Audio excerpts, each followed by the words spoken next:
Right, ఇదే అంశానికి సంబంధించి మనతో మాట్లాడేందుకు సినీ పరిశ్రమకు సంబంధించి చిన్న సిద్ధంగా ఉన్నారు. చిన్న, good morning. Good morning sir. చిన్న, ప్రస్తుతం వస్తున్న ఆరోపణలకు సంబంధించి నోటీసులు అందిస్తున్నామని చెప్పారు, నోటీసులు అందాయని చెప్పారు. మీకు నోటీస్ వచ్చిందా? నాకు నోటీస్ ఏం రాలేదు సార్. ఇది ఎందుకు అన్పాపులర్ చేస్తున్నారు మాకు అర్థం కావట్లేదు. రైట్, మొదట ఒక విషయం గుర్తుపెట్టుకోండి చిన్న గారు, దయచేసి ఒక విషయం గుర్తుపెట్టుకోండి. ఇది కేవలం నోటీసులు వచ్చాయని చెప్పి ఎక్సైజ్ శాఖ చాలా ఖచ్చితంగా చెప్తోంది, నోటీసులు ఇచ్చామని. దాన్ని బేస్ చేసుకుని అడుగుతున్న వార్త. దానికి వివరణ ఇవ్వాల్సిన, అంటే మీరు ఒక ఫీల్డ్ లో ఉన్నారు కాబట్టి, జనం అంతా సినీ ఫీల్డ్ వైపు ఆసక్తిగా చూస్తారు కాబట్టి మీరు ఖచ్చితంగా వివరణ ఇవ్వాల్సిన అవసరము ఉంటుంది. అలా వివరణ ఇచ్చుకున్నందువల్ల మీకు ఎటువంటి నష్టమూ లేదు. రైట్, ఇప్పుడు చెప్పండి, మీకు నోటీసులు అందాయా? నిజంగా ఇటువంటి కేసులో మీ పేరు వచ్చినందుకు మీరు ఎలా ఫీల్ అవుతున్నారు? నేను ఎలా ఫీల్ అవుతున్నారు అంటే ఇంకా దానికి సమాధానం ఏం చెప్తాను సార్. అసలు మాకు చాలా చాలా ఇబ్బందిగా ఉంటారు. ఇది లైఫ్ అండ్ డెత్ సమస్యలాగా అనిపిస్తుంది. అవును, ఈ రోజు వరకు ఒక ఆడియో ఫంక్షన్ లో ఒక స్టేజ్ ఎక్కడానికే నేను చాలా ఆలోచిస్తాను. నేను నా పేరు టీవీలో కనిపిస్తుంది అని అంటే నాకు చాలా బాధగా ఉంటుంది. అది అంత డైజెస్ట్ చేసుకోలేకపోతున్నాను మార్నింగ్ నుంచి. చాలా ఇబ్బందిగా ఉంది సార్ ఇది. ఈవెన్ నాకు పుట్టుకతో సిగరెట్ అనేది నాకు అలవాటు లేదు. అసలు డ్రగ్స్ అంటే ఎలా ఉంటాయనేది కూడా నాకు తెలియదండి. అలాంటి దాంట్లో మా పేర్లు రాసి మా పేర్లు ఇరికించి ఇట్లాగా అన్పాపులర్ గా చేయడం అనేది అది కరెక్ట్ కాదు కదా సార్. కరెక్ట్ అయిన ఇన్ఫర్మేషన్ తో ఉండాలి. నాకు నోటీసులు వచ్చాయంటున్నారు. నోటీస్ ఏమి ఇంతవరకు నాకేం రాలేదు, ఏమి అందలేదండి. చాలా చాలా బాధగా ఉంది సార్. ఇప్పుడు ఇండస్ట్రీలో పనిచేసాం సార్. ఇప్పటి వరకు ఒక క్యారెక్టర్ 18 సంవత్సరాలు అయిందండి. చిన్న అంటే వాడికి ఒక సిగరెట్ కూడా అలవాటు లేదని ప్రతి వాళ్ళు చెప్పుకుంటారు ఇండస్ట్రీలో. అలాంటిది సడన్ గా టోటల్ గా ఒక డ్రగ్స్ అనే పేరులోంచి నా పేరు తీసుకొచ్చి టీవీలో ఇలా చూపించి చాలా అన్పాపులర్ అయ్యిందండి. చాలా బాధగా ఉంది సార్. అంటే నా క్యారెక్టర్ పోయింది సార్, నా కెరీర్ పోయిందండి. దాన్ని మళ్ళీ నేను ఎలా బిల్డప్ చేసుకోగలుగుతానండి? రైట్, నష్టం జరిగితే బిల్డప్ చేసుకోవడానికి మళ్ళీ చాలా సమయం పడుతుంది. అందులో సినీ ఇండస్ట్రీలో చాలా కష్టమైన వ్యవహారం, ఇది అందరికీ తెలిసిన విషయం. కానీ మీరు అన్నట్టుగా ఇరికించాల్సిన అవసరం ఎవరికి ఉంది?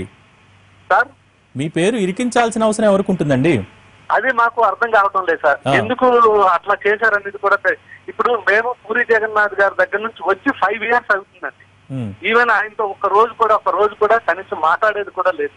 ఓకే, అప్పుడెప్పుడో పూరి జగన్నాథ్ గారితో మేము కంటిన్యూస్ గా ట్రావెల్ చేశాం.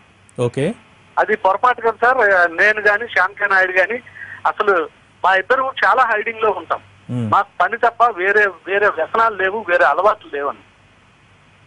షూటింగ్ చేసామా ఇంటికి వచ్చామా, షూటింగ్ చేసామా ఇంటికి వచ్చామా, ఇది మా లైఫ్. అన్నెసరిగా మమ్మల్ని అన్పాపులర్ చేశారు సార్. అది కరెక్ట్ కాదు సార్. అది చాలా బాధాకరంగా ఉంది.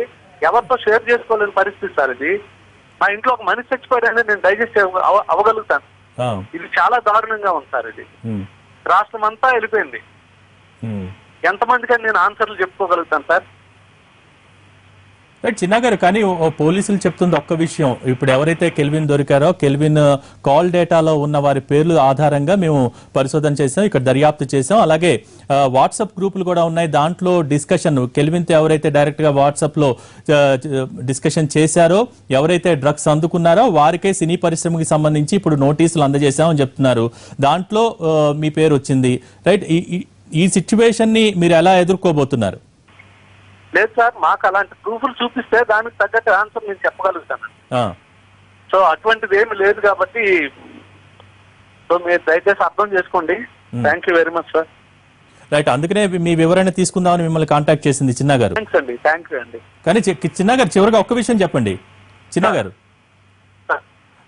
నిజంగా సినిమా ఇండస్ట్రీలో సినీ పెద్దలే మొన్న ప్రెస్ మీట్ పెట్టి నిజంగా 10%, 20% నిజంగా ఇటువంటి దాఖలాలు ఉన్న ఖచ్చితంగా ఇటువంటి ఇవి నిజంగా చెడు మచ్చలనేవి సినీ పరిశ్రమ పైన పడుతున్నాయి, వేస్తున్నారని చెప్తున్నారు. కానీ కొంతమంది డ్రగ్స్ కి ఎడిక్ట్ అయిపోతున్నారని చెప్తున్నారు. నిజంగా సినిమా ఇండస్ట్రీలో పరిస్థితి ఎలా ఉందండి? అలా అటువంటిది ఏమీ లేదు సార్. అంతగా ఎడిక్ట్ అయిపోతే సార్ డ్రగ్ అనేది నిజంగా నాకు దాని ఎక్స్ప్లెనేషన్ కూడా నాకు తెలియదు. దాని 100% మీనింగ్ కూడా నాకు తెలియదండి. దాని గురించి నేను మాట్లాడేంత స్టేచర్ కూడా నాకు కాదండి. I'm very simply art director అండి. సో అటువంటి ఛాయలు ఎప్పుడు మీకు కనిపించలేదా సార్? అటువంటి ఛాయలు ఎప్పుడు మీకు కనిపించలేదా డ్రగ్స్ సినీ పరిశ్రమలో? అటువంటి స్థాయిలు కాదు కదా. ఆ టాపిక్ లో కూడా ఎప్పుడు నేను లేదు సార్. అది రైట్, థ్యాంక్ యూ చిన్న గారు. ఒకే ఒక ఇన్ఫర్మేషన్ చెప్పండి. మాకు షూటింగ్ స్పాట్ లో ఎవరైనా ఒక సిగరెట్ అలవాటు ఉండే వాళ్ళు సిగరెట్ తాగాలంటే చాలా దూరంగా వెళ్ళి అది ఫినిష్ అయిన తర్వాత వచ్చి జాయిన్ అవుతారండి. అది సార్ సినిమా ఇండస్ట్రీలో ఉండేది. మరి డ్రగ్స్ అని తర్వాత పెద్ద పెద్ద మాటలు అంటున్నారు. నాకైతే అంత అవగాహన లేదు, తెలియదండి దాని గురించి కూడా. రైట్, థ్యాంక్ యూ అండి. ఓకే ఓకే, థ్యాంక్ యూ చిన్న గారు. థ్యాంక్స్.